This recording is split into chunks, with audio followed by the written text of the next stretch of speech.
Hey, lovely people. So, this is Jessica Robinson, your IT coach here. In this video, I'm going to show you how to create a myViewBoard account so you can sync your account to your Whiteboard app and have access to all of the features.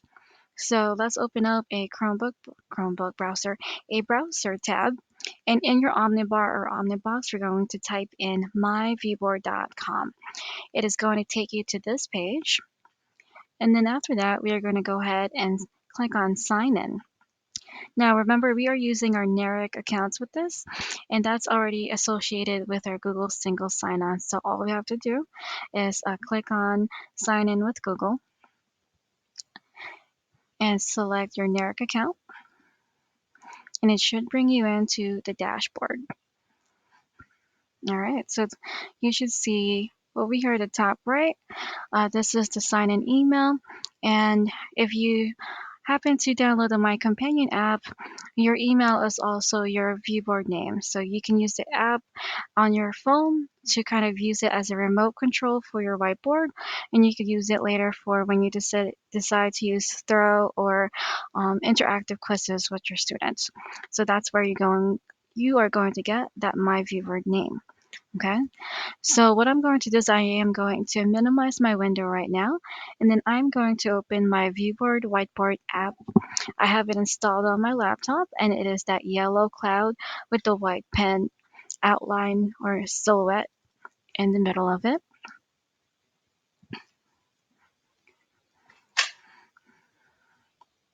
Okay, and so right now I am logged in. So I can tell I'm logged in because my email account shows up here on the top left corner, and my picture is also my avatar on the lower right. I'm just going to try to sign out of that so you could kind of see. Well, I guess I won't be able to sign out right now, but if you are not signed in, what you can do is click on that icon right over here, and it should have a box that asks you to sign in. And just like how I used the Google single sign-on to sign in on my VBoard account, we're going to use that Google single sign-on again, and then it'll log you in, and it will show your email account. All right, now to make sure that we also have the latest software installment for my ViewBoard Whiteboard, I can tell just by looking at some of my tools. So I have my main toolbar here, and I have my floating toolbar for presentation. I'm just going to move that here. But I also have my background image, and right next to it is I have my participate mode. If you don't have this icon right next to your background image, you probably don't have the latest one. Another way to check is to go to your gear icon to access your settings. And then we want to click on the orange I, italicized I, and that's going to also tell you what is your latest version. So if you do not see that icon here or tells you that you need to have the latest version, you could simply just click on this link, update my ViewBoard Whiteboard, and you should be ready to go. Okay. I'm not going to click on this right now because I do know that mine is up to date. But if you ever run into trouble, all you gotta do is just run the whiteboard installation, and then you should be all set to go. All right. Now, just to show you some of the things that we can do with my viewboard here. All right. So, for example, I could change the backgrounds. So think of my viewboard as like a more amped up version of Google Slides, right? So we can change the background to have different graphic organizers, diagrams. You could create your whole lesson for the day through viewboard here and then save that for your future lessons. So I'm just going to click on this here. I don't want it to apply to all pages. I just want this page so you can see it. All right. And then as I was saying, it's like Google Slide Deck because this is my first page, and then I could just add another one. and now it's back to the blank because I didn't apply that image to all, right? So let's say, let's go to our magic box here, and the magic box is where I typically go anytime I want to embed anything into my view board here, my whiteboard. So right now it's attached or connected to my local hard drive, but you can also connect it to your Google Drive. And if you have any lessons from Google Slide Deck, you could import that here as well. So we can connect our Google Drive account just by clicking on this grayed out Google Drive icon. All right, if I click on it, you can see that it turns in color. So right now it's showing all of my folders. Okay, you can also use all of these tools up here. So let's say I want to look up a picture of a cat, a black cat for Halloween. All right, so it's nice so you can develop your lessons here. Let's take a look. That's not a black cat. Maybe this one.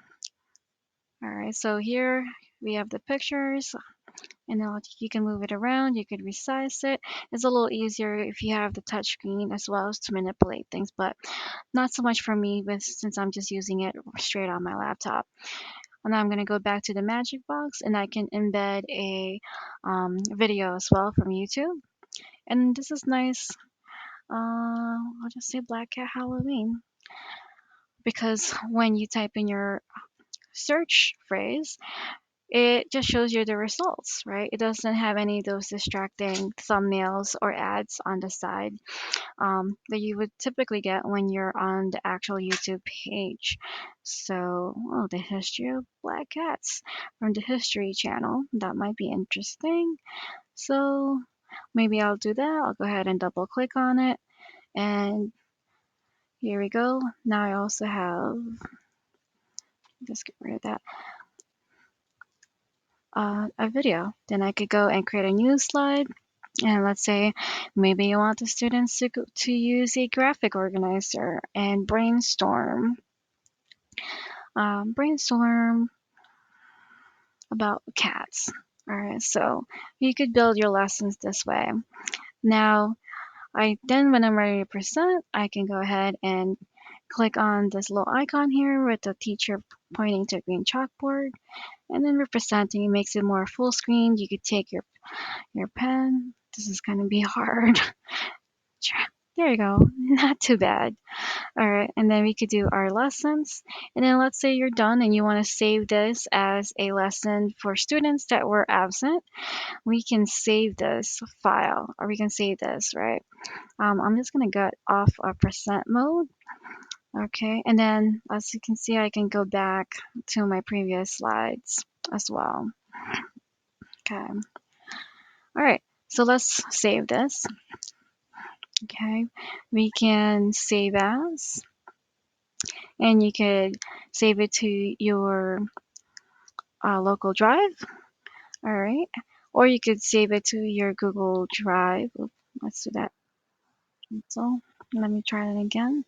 Save as, and or save it to your Google Drive as I was saying. Okay, search files. Yeah, so we would save it and then we'd give it a name.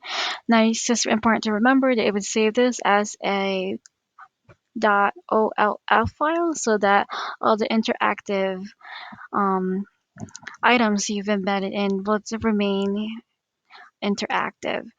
But if you save as anything else, it would flatten it and you would not be able to play the video or any other embedments. Okay. All right. So that was just a nice quick bonus share with you. In the video, we created our accounts, and then I showed you how to make sure you've got the latest updates, and then make sure that you install or update your ViewBoard whiteboard so that it is all ready to go when you have your ViewSonic training in November.